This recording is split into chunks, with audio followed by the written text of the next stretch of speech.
ಒಂದು ಹಳ್ಳಿಯಲ್ಲಿ ರಮೇಶ್ ಎಂಬ ಬಾಲಕನಿದ್ದನು. ಅವನು ತುಂಬ ಚುರುಕಾಗಿದ್ದನು.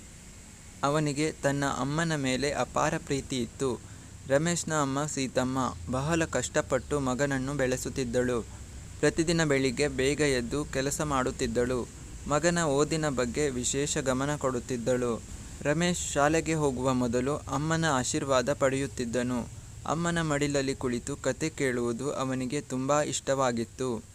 ಅಮ್ಮ ಹೇಳುವ ಕತೆಗಳಲ್ಲಿ ಒಳ್ಳೆಯ ಸಂದೇಶ ಇರುತ್ತಿತ್ತು. ಒಮ್ಮೆ ರಮೇಶ್ ಶಾಲೆಯಲ್ಲಿ ಪರೀಕ್ಷೆ ಬರೆದನು. ಪರೀಕ್ಷೆಯ ಫಲಿತಾಂಶ ನೋಡಿ ಬೇಸರಗೊಂಡನು. ಸ್ನೇಹಿತರೊಂದಿಗೆ ಮಾತನಾಡಲಿಲ್ಲ. ಮನೆಗೆ ಬಂದು ಮೌನವಾಗಿ ಕುಳಿತಿದ್ದನು. ಅವನ ಕಣ್ಣಲ್ಲಿ ನೀರು ತುಂಬಿತ್ತು. ಇದನ್ನು ಕಂಡ ಸೀತಮ್ಮ ರಮೇಶ್ನ ಹತ್ತಿರ ಬಂದಳು. ಅವನ ತಲೆಯನ್ನು ಸವರುತ್ತಾ ಮಾತನಾಡಿದಳು.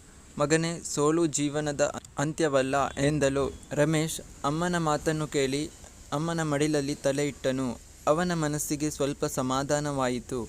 ಅಮ್ಮ ಅವನಿಗೆ ಧೈರ್ಯ ತುಂಬಿದಳು. ಇನ್ನಷ್ಟು ಪ್ರಯತ್ನ ಮಾಡಿದರೆ ಯಶಸ್ಸು ಖಂಡಿತ ಸಿಗುತ್ತದೆ ಎಂದಳು.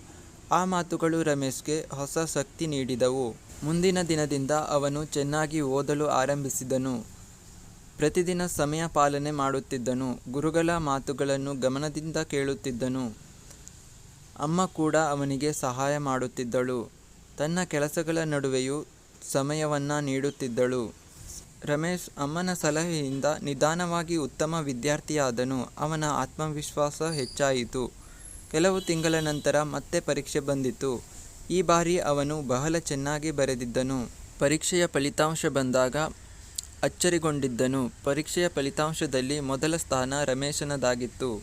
ಅದನ್ನು ನೋಡಿ ರಮೇಶ್ ತುಂಬ ಸಂತೋಷಪಟ್ಟನು. ಆದರೆ ಆ ಯಶಸ್ಸಿನ ಹಿಂದೆ ಅಮ್ಮನ ಪ್ರೇರಣೆ ಇತ್ತು. ರಮೇಶ್ ಇದನ್ನು ಚೆನ್ನಾಗಿ ಅರಿತಿದ್ದನು. ಅವನು ಮನೆಗೆ ಓಡಿ ಬಂದು ಅಮ್ಮನ ಅಪ್ಪಿಕೊಂಡನು. ಅಮ್ಮ, ಈ ಯಶಸ್ಸು ನನ್ನದಲ್ಲ, ನಿನ್ನದು ಎಂದನು. ಸೀತಮ್ಮನ ಕಣ್ಣಲ್ಲಿ ಸಂತೋಷದ ಕಣ್ಣೀರು ತುಂಬಿತ್ತು. ಸೀತಮ್ಮ ಮಗನನ್ನು ಮಡಿಲಲ್ಲಿ ಕುಳ್ಳಿರಿಸಿದಳು. ನಿನ್ನ ಪರಿಶ್ರಮವೇ ನಿನ್ನ ಗೆಲುವಿಗೆ ಕಾರಣ ಎಂದಳು. ರಮೇಶ್ ಅಮ್ಮನ ಮಾತುಗಳನ್ನು ಗೌರವಿಸಿದನು. ಅವನು ಇನ್ನಷ್ಟು ವಿನಯಶೀಲನಾದನು. ದಿನಗಳು ಕಳೆದವು. ರಮೇಶ್ ದೊಡ್ಡವನಾದನು. ಒಳ್ಳೆಯ ಉದ್ಯೋಗ ಪಡೆದನು. ಹಳ್ಳಿಯ ಜನರಿಗೆ ಸಹಾಯ ಮಾಡತೊಡಗಿದನು. ರಮೇಶ್ ತನ್ನ ಅಮ್ಮನನ್ನು ತುಂಬ ಗೌರವದಿಂದ ನೋಡಿಕೊಳ್ಳುತ್ತಿದ್ದನು. ಅಮ್ಮನ ಮಡಿಲಲ್ಲಿ ಪಡೆದ ಪ್ರೀತಿ ಅವನ ಜೀವನವನ್ನು ಬದಲಿಸಿತು. ಅಮ್ಮನ ಸಲಹೆಗಳು ಅವನಿಗೆ ದಾರಿದೀಪವಾದವು.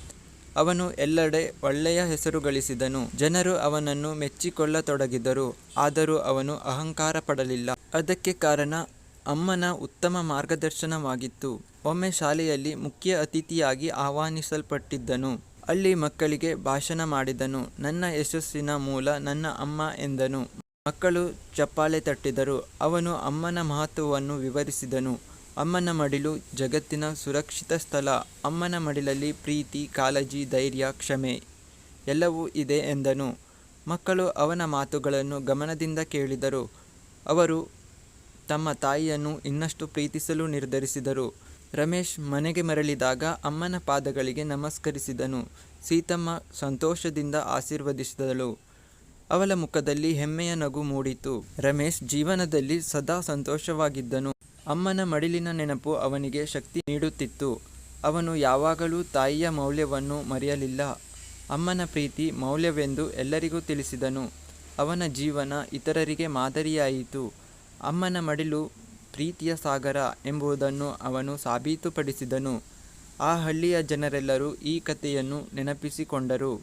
ಅಮ್ಮನ ಪ್ರೀತಿಗೆ ಸಮಾನವಾದದ್ದು ಜಗತ್ತಿನಲ್ಲಿ ಮತ್ತೊಂದಿಲ್ಲ ಎಂದು ಅರಿತುಕೊಂಡರು. ಸ್ನೇಹಿತರೆ, ಈ ಕತೆ ಇಷ್ಟವಾಗಿದ್ದರೆ ಇದಕ್ಕೊಂದು ಲೈಕ್ ಕೊಡಿ, ಸಬ್ಸ್ಕ್ರೈಬ್ ಮಾಡಿ. ಇನ್ನಷ್ಟು ಮನಮುಟ್ಟುವ ಕಥೆಗಳಿಗಾಗಿ ಸಬ್ಸ್ಕ್ರೈಬ್ ಮಾಡೋದನ್ನು ಮರೆಯಬೇಡಿ. ಧನ್ಯವಾದಗಳು.